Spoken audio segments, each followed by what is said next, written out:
Wona nje mina mawe ngathiwa ngempela umuntu omvikela omphathi umuntu onjengongizwe wenza lezi zinto ezenziwa ongizwe oyibhizi nyenyazi sipolitiki abanye bethu yahlanya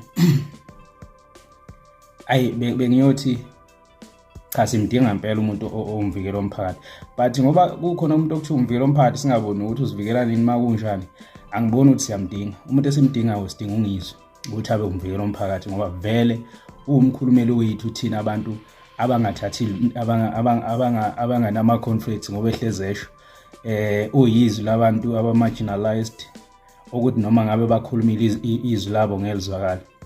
Ngiyacabanga ukuthi simbonile ukuthi useqala nokuthola ama invitations kuma podcast amakhulu ade no DJ Sbu nini yabona okukhombisa ukuthi ngempela useyitholile recognition abantu sebebonile ukuthi hayibo lo muntu lona izinto azenzayo nezinto ayikhulumayo zenza isense yabona. So ungizwe enye yezinsizwa enjula buchopho kakhulu futhi engihloniphayo yabona.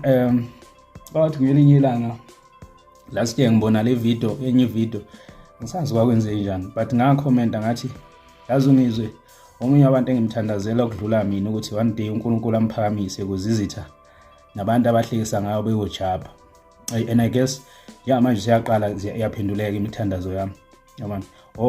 Kungalesikhathi lapha kuwumcimbi womembezo kaSiphi bedlala ngayo umgodi no gay befuna ukumshaya bemxosha lapha ngibuka ukuthi ekuse kunabantu bakithi abaxhaphaza omunye umuntu wakithi ngalolu hlobo more especially thina abantu bengabadi saziwa ngabantu ababambisana kangaka.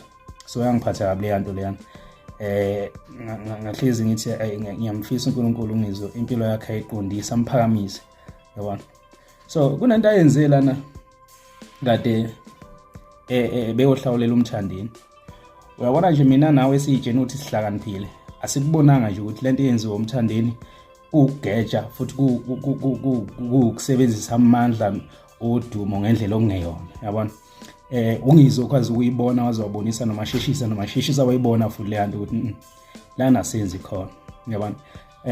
Angeke sithi umthandeni melalowole noma engafuni cha angeke sikusho lokho kodwa iapproach bengaba yenye indlela bebengayi-approacha njengokuthi umthandeni akhiphe inkomo zibe u5 athi hayi ngizolobola.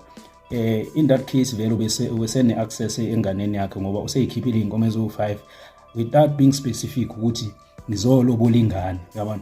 Because ngesikhathi uzolobola ingane awuyithatha uyifaka ecathuleni zemember yalo yamndeni ube ubhuti wale yangane ucabanga ukuthi how would you feel kufika abantu umuntu ozalisa ingane yakini ethi uzolobola ingane udadweni yamshiya yabona ahlambalaza ingane yakini ezizweni nje. Into enye futhi sikhula emphakathini nabantu abanomona ayikho futhi umuntu ongenawo umona ayikho nje umuntu ongathana nawo umona sonke sinomona. Inkinga iqala uma usuhluleka ukufihla njengokhuzani nje kanje iyahluleka ukufihla umona wayo leanje. So akekho umuntu ongenamona. Imphakathi sikhula kuyona sikhula nabantu abana for sure nakule ntombazane leyana bathi babezwa omakhelwane nezingane zabo omakhelwane ukuthi useyithandana nomthandini basho ngenhliziyo noma basho nangemlomo engathi ngamzalisa amshiye. Uma sebebona njengamanje kwenzeka kanje bajabula bayahleka bayaqoqetheka. Le yangane la uyithatha uyibeke ezicathulweni zayo kuthiwa kuzolotshola ingane yayo yona ilotsholo iyayekwa yona. Sekuhamba njengezifiso zomakhelwane isiyihla endaweni ukuthi wayethi wenzani ngithi bahamba bayokugula bafike bagijimisane nabaculi. Izinto ezinjengalezi ezigcine elidela ekuthini namantombazane sometimes abe ne-depression agcine commit suicide. Ungizwe ujule kakhulu ngomqondo uhlamphe kakhulu awalento ayezanayo laphana ngiyamncoma. Angisho ukuthi umthandeni kumele alotsholelwe ngenkani ngoba nawe uyasho ukuthi indlela zomuntu zaziwa uyena nawe uyazazi indlela zakhe nale ntombazana. So bathi nje i-approach bengaba yenye indlela not ukuthi kube straight ukuthi solo bulingane ekubeni ingane yazaliswa we futhi ingakathandi indawo.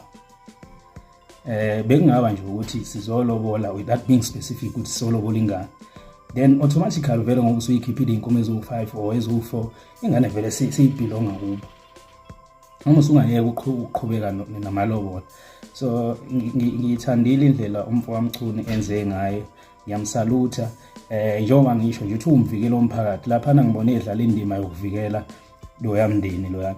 Iqhawe lami uMthandeni, inkabe engiyikhonzile, futhi ngiyasho namanje cha, ukulotsholelwa ngenkani akukho right, but bekumele beyi-approach ngenye indlela leya nto, ngoba isiyisithombe sibi ukuthi uMthandeni mhlampe uzalisa iy'ngane zabantu esebenzisa amandla odumo.